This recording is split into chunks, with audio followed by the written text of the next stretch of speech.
Halo, selamat pagi anak-anak kelas 4. Apa kabar kalian hari ini? Hari ini kita akan belajar tema 5, subtema 3, pembelajaran 4 sampai 6. Sebelum mulai belajar, silakan berdoa masing-masing. Kalau sudah, mari kita perhatikan video pembelajaran hari ini.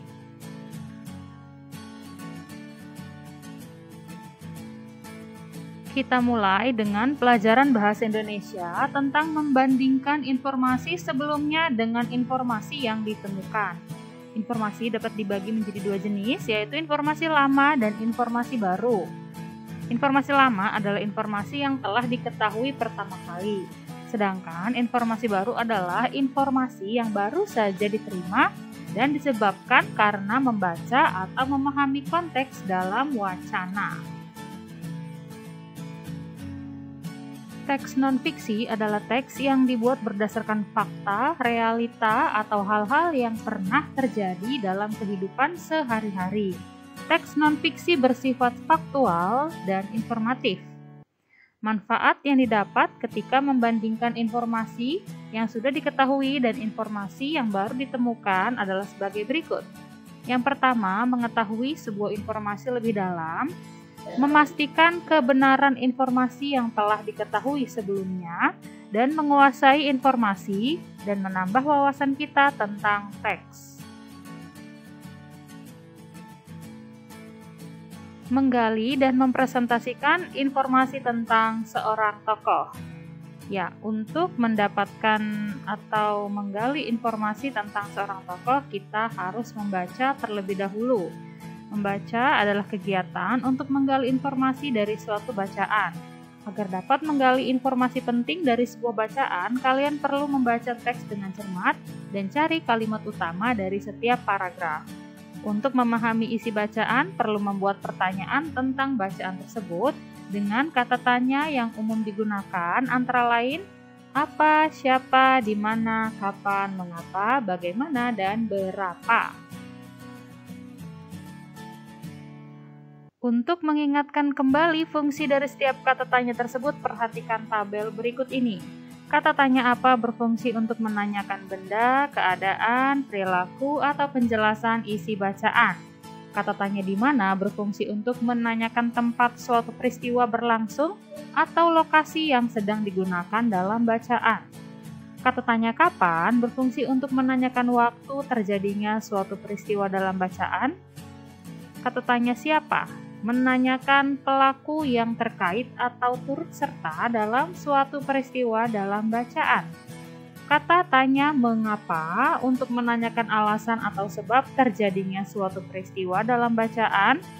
Kata tanya bagaimana untuk menanyakan cara atau proses sebuah peristiwa berlangsung dan menanyakan keadaan atau kejelasan suatu hal dalam bacaan. Dan yang terakhir, kata tanya berapa untuk menanyakan banyaknya atau jumlah atau satuan. Kalau untuk kata tanya ini, Miss yakin semua kalian sudah memahaminya ya. Sekarang kita masuk ke pelajaran PPKN tentang menghubungkan sikap kepahlawanan dengan nilai Pancasila. Pahlawan memiliki keberanian dan pengorbanan besar dalam berjuang mencapai suatu cita-cita, yaitu kemerdekaan Indonesia. Ciri-ciri kepahlawanan adalah berani, menolong tanpa pamrih, membela kebenaran dan keadilan, jujur, bertanggung jawab, pantang menyerah, rela berkorban, cinta tanah air, serta memiliki pengabdian yang tinggi. Sikap-sikap kepahlawanan yang sesuai dengan nilai-nilai Pancasila, seperti Bung Tomo dalam perjuangannya yang pantang menyerah dan gigih dalam mempertahankan kemerdekaan Indonesia. Contoh nilai-nilai Pancasila yang sesuai dengan sikap kepahlawanan adalah sikap persatuan dan kesatuan, cinta tanah air, sikap kebangsaan, rela berkorban, serta menghargai perbedaan. Tanggung jawab sosial yang sesuai dengan sila kelima Pancasila. Bunyi sila kelima Pancasila adalah keadilan sosial bagi seluruh rakyat Indonesia. Sila ini memberikan pedoman agar kita selalu berperilaku adil serta menjaga keseimbangan antara hak dan kewajiban. Kita harus mengutamakan kepentingan umum di atas kepentingan pribadi karena kita memiliki tanggung jawab sosial. Tanggung jawab adalah kesadaran manusia akan tingkah laku atau perbuatannya yang disengaja maupun tidak disengaja. Tanggung jawab juga berarti berbuat sebagai perwujudan kesadaran akan kewajibannya. Tanggung jawab sosial adalah sikap tanggung jawab yang ditujukan kepada lingkungan sekitar kita, yaitu masyarakat. Maksudnya adalah hubungan kita dengan sesama, ya, dengan sosial kita.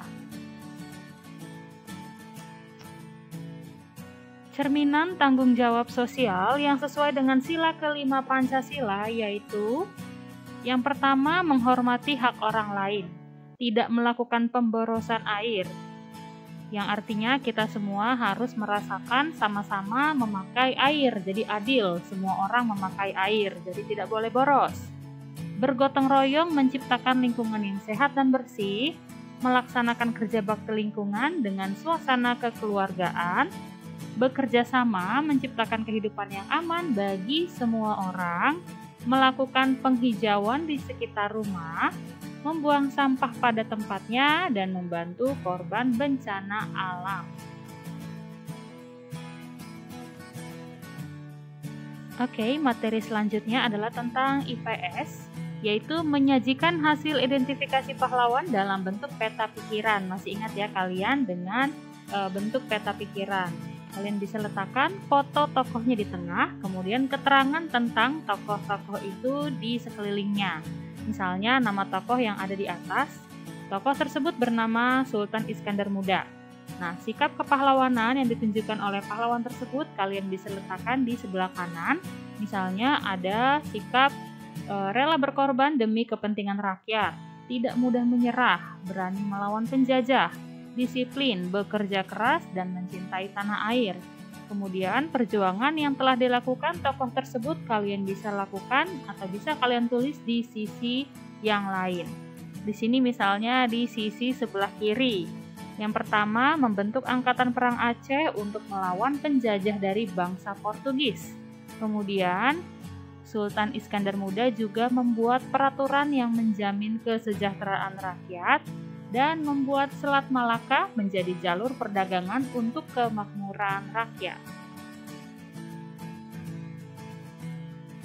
Kita masuk ke muatan pelajaran terakhir yaitu SPDP, menyanyikan lagu Hari Merdeka secara berkelompok. Dalam bernyanyi secara berkelompok, kalian harus menjaga kekompakan serta bernyanyi dengan lantang dan penuh semangat. Kriteria menyanyi lagu dengan baik yaitu yang pertama, menyanyikan lagu harus dengan nada yang tepat, menyanyikan lagu dengan tempo yang tepat. Nah, lagu Hari Merdeka ini memiliki tempo yang cepat, jadi sesuaikan. Lalu yang terakhir ada memahami makna dari lagu yang dinyanyikan supaya saat dinyanyikan maknanya bisa sampai kepada para pendengarnya. Penjiwaan lagu dapat dilakukan dengan memperhatikan hal-hal berikut. Yang pertama, menguasai materi lagu, mengerti isi lagu, menerapkan frasering dengan baik. Frasering adalah pemenggalan kalimat yang baik dan benar sehingga lagu dapat menyampaikan pesan kepada pendengar pada saat bernyanyi. Lalu yang terakhir, memahami tanda-tanda yang terdapat dalam lagu, misalnya tanda tempo dan tanda dinamik.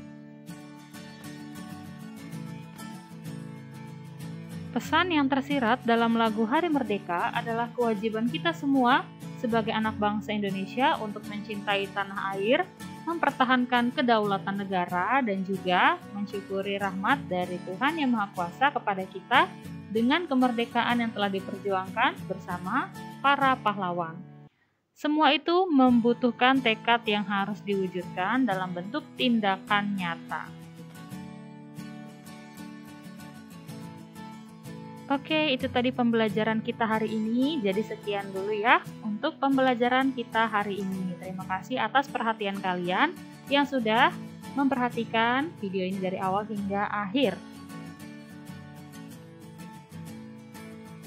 Sampai bertemu di pembelajaran selanjutnya. God bless you. Bye-bye.